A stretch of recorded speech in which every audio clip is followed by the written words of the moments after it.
Hello, friends. So, one more week has ended on Wall Street, and what we have clearly seen is a tepid close as far as the current week or the current close of this week is concerned, where Dow Jones closed down by 25 points as far as the Friday is concerned, whereas S&P 500 down by 8 or 9 points and Nasdaq is down the most, half a percent, which is nearly 128 129 points.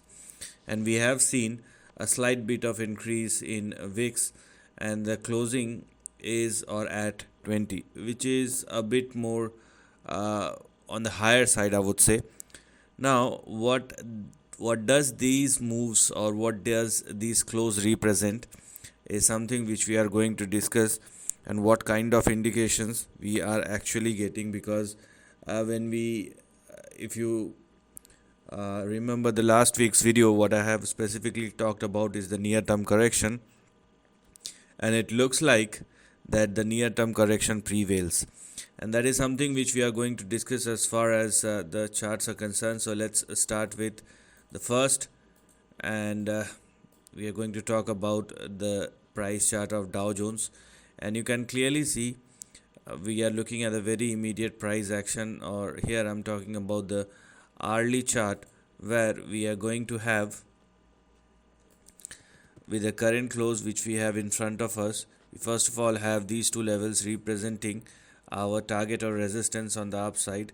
So unless Dow Jones surpass and sustain above 47,051, and most importantly above 47,155, we cannot have any way out, or we cannot go any further on the upside. Meanwhile, with the current close or with the current price positioning we have for Dow Jones, the next two big support levels, or the next two levels which one should rely upon or look at, will be 45,793 and 45,460. See, so these three levels, or these two levels, will become your next big support. So with the current price behavior, and if Dow Jones continue to trade below 47,000, then this highlighted section is something which one should look at as far as the next upcoming week is concerned. So obviously it is indicating a bit of correction. Now let's talk about the price chart of a Nasdaq Composite, and this is what we have here as far as Nasdaq is concerned. So you will definitely see the volatility will be on the higher side, because this is one of the high beta index, not only in the US but across the globe when we are talking about the index. Okay, so here we are with the current price positioning of Nasdaq.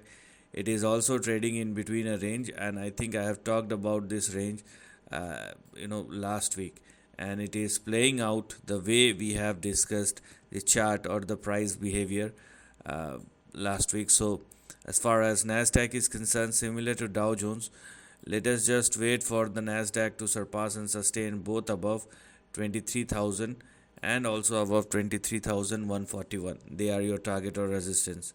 And because Nasdaq is trading below 23,000, so the next two big supports will be 22,200 and 22,074. So we still have a range bound price performance, and this highlighted section is something which one should look at moving forward, because this is what is active as far as the current range is concerned. So some more correction is clearly visible, and similar to Dow Jones and Nasdaq, the S&P 500 is indicating the similar kind of trend or price behavior, and you may see the correction may continue if S&P 500 stucks in between this narrow range. Let me show it to you what I'm talking about over here. So these four lines represent the range where we are going to have our target or resistance in between 6753 and 6767 on the upside, and we will have our because S&P 500 is trading below 6753, that's why we're gonna have our next big support in between 6577 and 6553. So we have a very specific range to be looked at moving forward for all three indices, and the current price positioning is not indicating something very big. what it does indicate a range bound price performance, and within the range you will see rather an downside for the next week and not an upside. Now this is all about all the three major index. Now let's talk about the dollar index and what does it indicate as far as dollar index is concerned. So when we are looking at the price chart of dollar index, let us just go for the daily chart, and you can clearly see dollar index. We have discussed the same last week, and the dollar index for the time being has just hit the resistance level, and from there you can clearly see a little bit of correction which has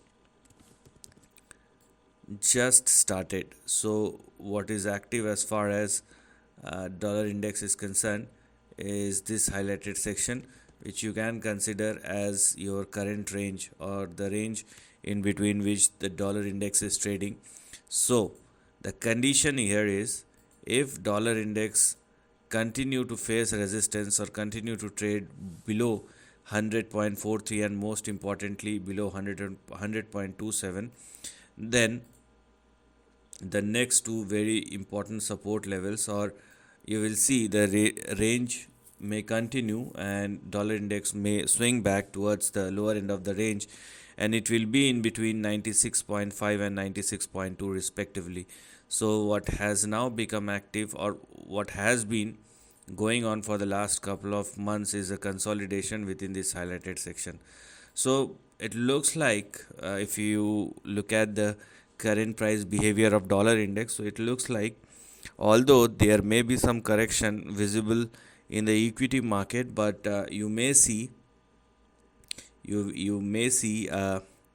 an upside, because the dollar index is indicating a downside moving forward. But let's see how it's going to pan out, right? Because right now the equity market or equity indices are showing correction even within the range, but it will still be a correction which one should focus on. Now, or unless we have a breakout at or above the levels uh, which I have already shared with you. Now, as far as the price chart of gold futures is concerned, it is showing some sort of correction slash consolidation which is going on, and I would looking at the kind of price behavior, if it follows, then obviously there are some more weeks, I would say, not days but weeks, uh, where you will find that the price chart of gold futures may correct or consolidate, and the next big support we have for gold futures may push gold futures somewhere in between 3420 and 3650 or 660. So this is the range which is active. As one can clearly see, it is not a downtrend, it is rather an uptrend, where inside that uptrend you will have a downtrending phase. That is it. Now let us talk about the price chart of crude, because as we have approached the winter season or the holiday season, so it is important to discuss the price chart of crude. So crude is technically not going anywhere, and it is still in negative territory, which is a good sign for consumption, but not at all a good sign for the producers. A low crude or low oil is good for consumers and not for producers, and as one can clearly see over here. So if WTI crude futures continue to trade below 62.3 and also below 65.7, if it continue to trade below these two levels, then the downside may continue, okay, which it is right now, just to keep things simple. Now I think one more important chart to look at, which I haven't looked at in the last couple of months, is natural gas. So let us see what kind of indications we have as far as natural gas is concerned, because it looks like it is now spiking up once again, and it is not at all a good sign for, I would say, cold places. And Here we are, it is indicating a spike. So obviously, I think in the upcoming weeks, because we are now approaching December, so in the upcoming weeks you may see an upside in the price chart of natural gas futures, where if it will continue to trade and sustain above 3.6 and 3.9, then it will definitely move towards 5 and 6.5 moving forward, and one must keep their eye on it. So this is the end of the video. Thanks for watching.